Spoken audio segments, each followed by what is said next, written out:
Жалал шаарынын Бекмамат Осмонов көчөсүндө курулуп жаткан жаңы сквердин курулушун экологиялык жана техникалык коопсуздук боюнча мамлекеттик инспекция токтотууну табыштады.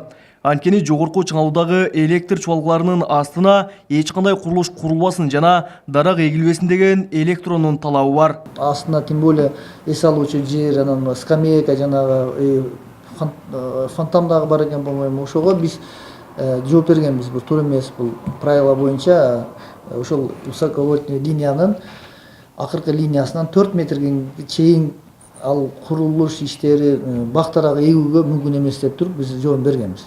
Эскертүүгө карабай, мэрия ал жерге дарак эгип, курулуш жүрчү аянтын даярдап койгон. Учурда курулуш токтогон менен дарактар өсүп турат.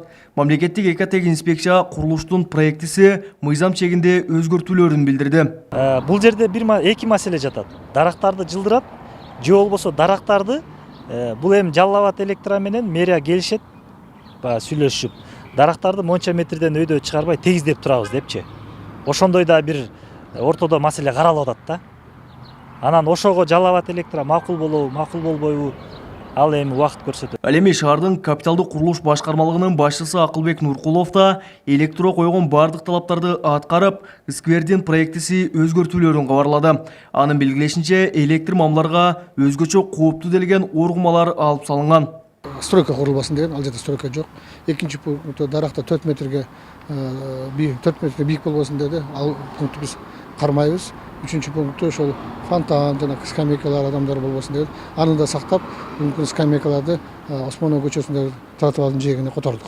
Сквердин курулушу токтогон менен эле маселе чечилбейт. Анткени жогорку чыңалуудагы, тактап айтканда, 35 киловольттон жогорку электр чуалгаларынын астында бир топ имараттарда курулган. Бирок алардын үстүнөн тийиштүү тараптар кайрылбаганбы? Айтор экологиялык жана техникалык коопсуздук боюнча мамлекеттик инспекциянын кызматкерлери биздин суроолордон кийин аларды текшерүүгө алып, мыйзамсыз курулгандарын буздуруу боюнча эскертүүлөрдү берди. Азыр өзүңүздөр көрүп тургандай, бул курулуштагы рұқсат қағаздарын алған, проектісін алған, проект бойынша қарасақ, ушул ашқана дейбизби, ушул кичинекей курулушу жогорку чыңалуудагы линиянын астында туруп калган. Бул проектиде жок экен. Негизи бул курулбаш керек да. Анан азыр эс айтып атат, биз муну бул жерде иштеп аткан рабочийлерге эле убактылуу курганбыз, бузабыз деп атат.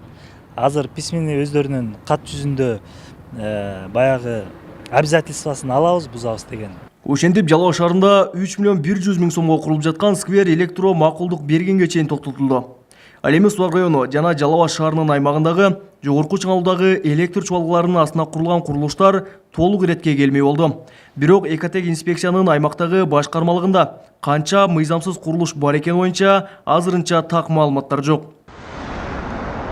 Кабылбек Күчкөнбай уулу, Тынчбек Доолдаев, Жалал Абад облусу.